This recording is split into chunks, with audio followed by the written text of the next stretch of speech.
Your full name? Curtis T. Sprouse. Curtis T. Sprouse. What's your birth date? 3/30/23 Okay. And where were you born? in Blakely, Georgia. And did you grow up there as well? Just across the river over in Georgia. You were in high school over there? Yeah. And then you, did you enlist or were you drafted? I was drafted. In the Army. Army. What unit did you serve with?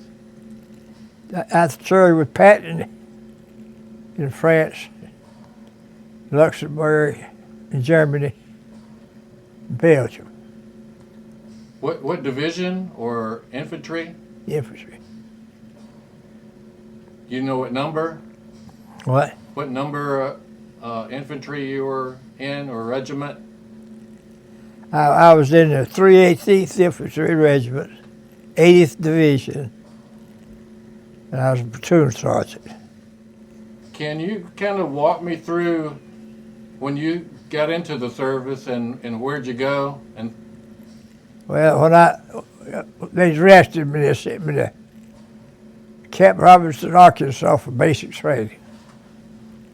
And from there, they sent me to Fort Meade, Maryland, okay. and I joined the 76th Infantry Division there. And then we went from there to Little Rock, Arkansas, Camp Robinson. And they put me in the 76th Division there. And from there,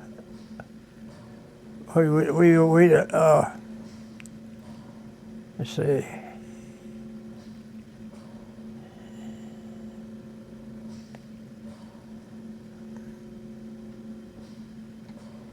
We went on maneuvers up in Wisconsin, Iron Mountain, Michigan, rather.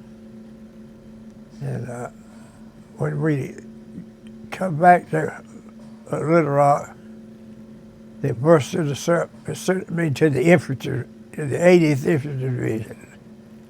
And I went from Little Rock to Fort Meade, Maryland. And I stayed there, a couple of months, 3, went overseas there. And there we joined when I got to England, I went across the English Channel to France.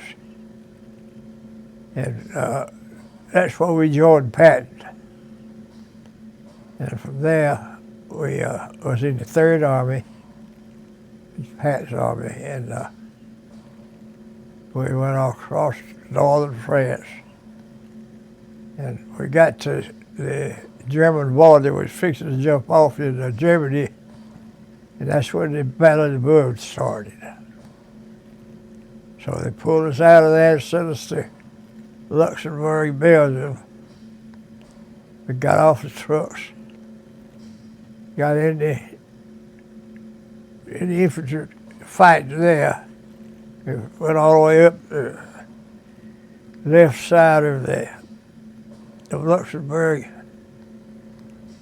and joined. And if we got to close to Belgium, we turned east and joined.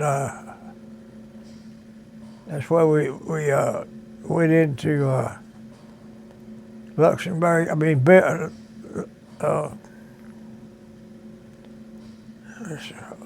Luxembourg. Bastogne? We went into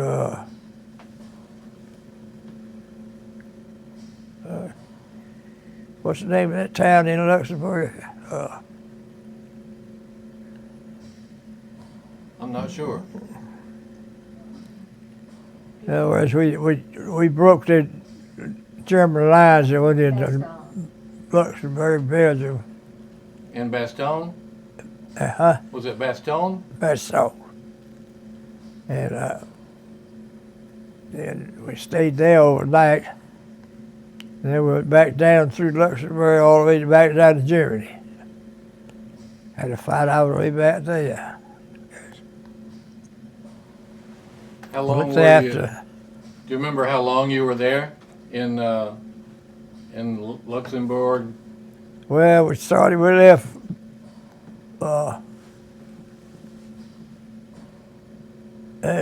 there going back down through Luxembourg in 1st of January, and it took us till 1st of February to get back down to Germany. Okay. And then we went on, and from there, we stayed about 2 weeks in northern part of Germany, the northeast side part of Germany. Then in February, we jumped off into Germany, and we crossed the Ower River. When we got there, we jumped off the 7th of February, and I was wounded on the 14th. And I was sent back to England to the hospital. How were you wounded? I was in France, really, in the hospital for a couple of months. Then they sent me back to England for convalescence. I stayed there. The war ended in Germany in time for me to come home. So I come home. What can you tell me about the Battle of the Bulge? What? You have any details about Battle of the Bulge? What it was like? Well, it was rough. It was infantry against tanks mostly. And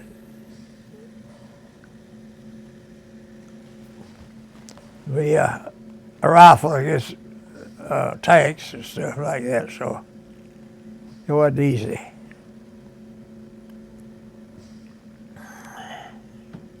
And what was the weather like? Ooh, freezing cold, snow 2 foot deep or deeper.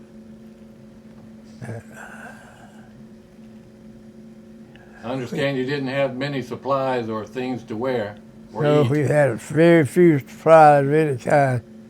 We had K rations to eat. And that was it.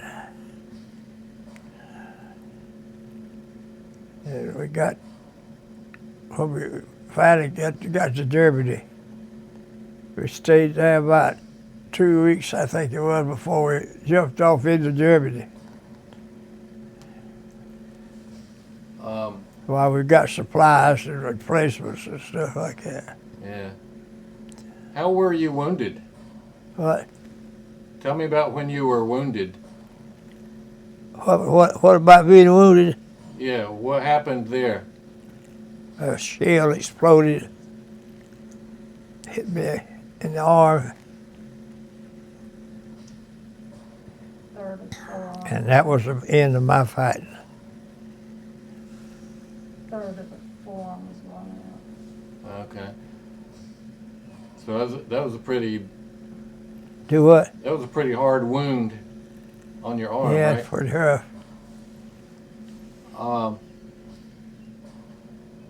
Can you tell me anything about General Patton? I never seen the man but one time, and that was when I got wounded.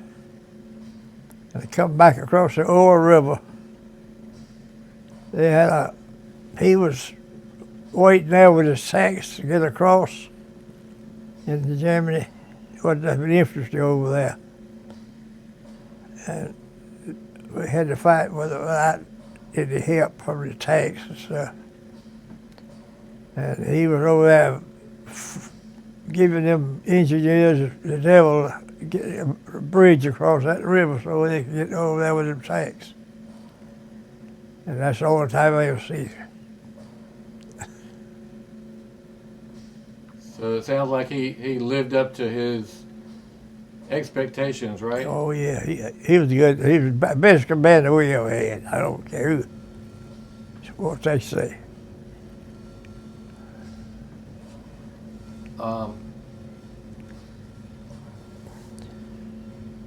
And you also, I see on the wall you have the Bronze Star. Do you know what that was for? No, I don't. I sure don't. And Well, the second one I got was for going into Bastogne. The first one I got, I don't yet know what it was for. tell me about crossing the Ore River. What? When you crossed the Ore River, what was that like? I got a book here that said at the 318th Infantry Regiment of the 80th Division jumped off into the mouth of hell. So that was it. We didn't have any. We crossed that river. The water was high and swift. They turned their dam loose up the river like surface downstream. We had to use our gun butts for paddles. Did the Germans bust the dam open Yeah, they opened it. to try to keep you from crossing? Yeah.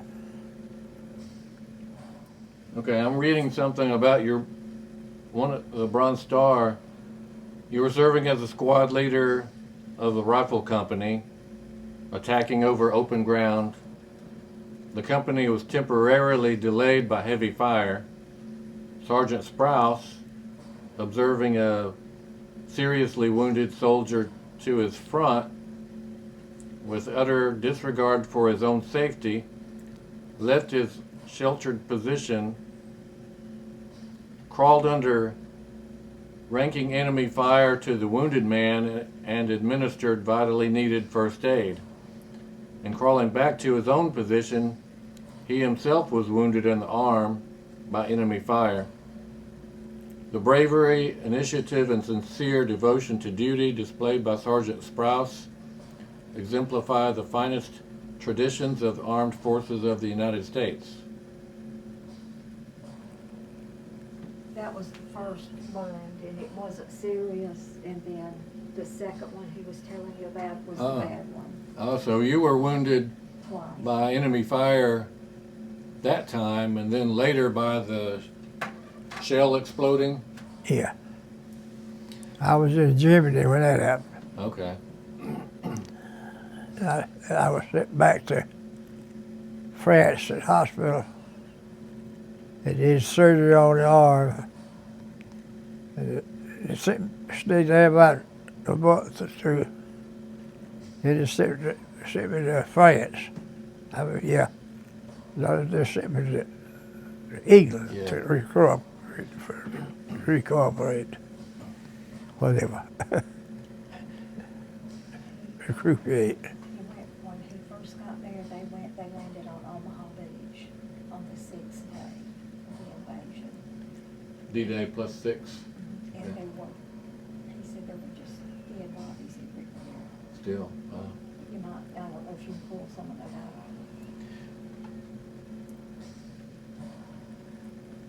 You said when you were crossing the Ore River, and it was cold, and the current was fast, and you were using your gun butts to paddle. Yeah. How long did it take you to get across? Full day. Wow. Wound up about, from where I got into that river, I was a mile and a half down the river before I got out. Wow. I'm going to take you back to when you first got into France at Normandy, you got into Normandy when? Like after D-Day, right? Yeah, it was,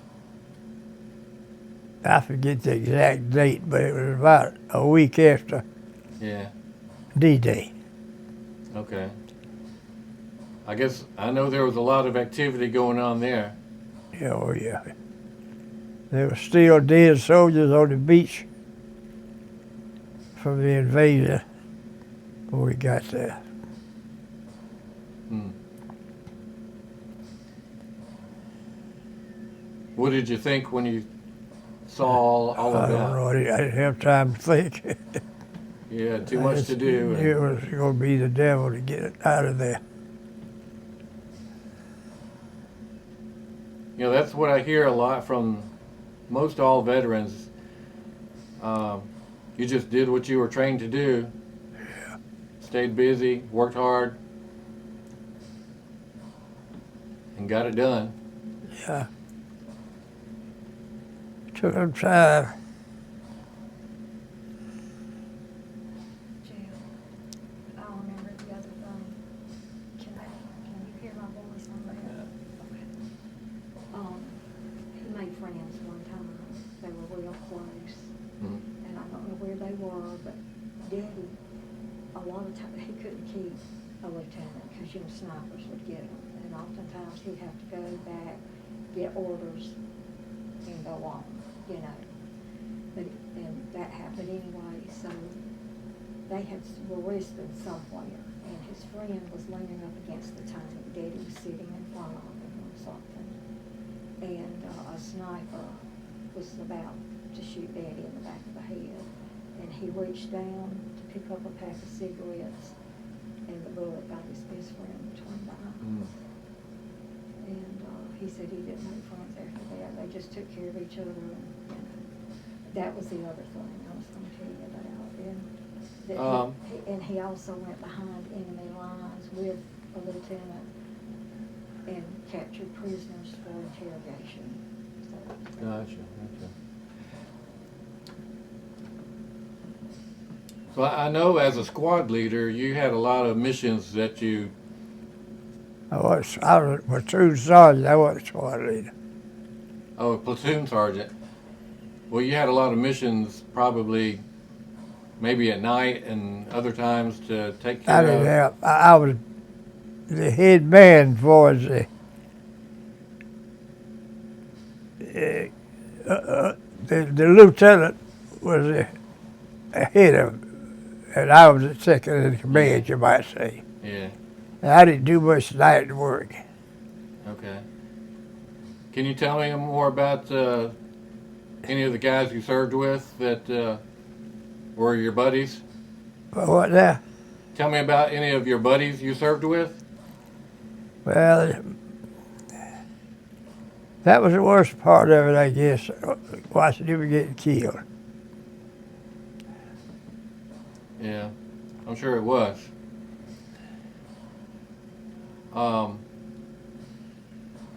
Remember any names? So, you can't remember his name. you know, I can't think of a name except one. He's a second lieutenant. He was Elder Gardner, is his name, and he was from Iowa or Arkansas, I can't remember which. And I tried to get in touch with him after the war, but I could never get him. I finally talked to some of his relatives, and they said he died before that was probably 10 years after the war was over. Hmm. Daddy, tell him about your friend. What? Tell him about your friend that was wounded. You know, you reached down to pick up a pack of cigarettes. Your friend that took a bullet for you. You remember that? Oh, we was in reserves, our platoon was, Yeah. and this friend of mine was sitting back with his back to the tank. He just leaned back on the tank. and I was in front of him. And I reached down and got a cigarette out, and reached over like that to get a lighter out of my pocket. And when it did, a bullet come by. There was a whip for me. It got him right between the eyes. Mm. God had something else in mind for you, I guess. Yeah, I guess so, because he kept me here all the time. Where were you when the war ended? Still in Germany? No, I was in England when the war Oh, that's ended. right. You were wounded, and Convalescent. okay. What did you think when you found out the war was over? Do what? What was your reaction when the war was over? It was. You ought to seen that bunch of soldiers celebrating in the little town over there, about the side of Hilton, I reckon. They had a ball. Yeah, I do this as just my way of saying thank you for your service and your sacrifice, and Well, and for those who didn't come back. yeah. Um, Tell Harold I won't whip you when I see him. yeah. So I said, sweet boy. I will. Yeah, I'll say hello to him, and tell him I saw you. Do what? I'll tell him I saw you. Okay. I'm gonna get a few pictures of those on the wall too, and over here. You got some great photos, and I'll share your pictures and story for other people to see Yeah. and listen to. So thank you so much. You're welcome. I appreciate you coming by. Yeah, my pleasure.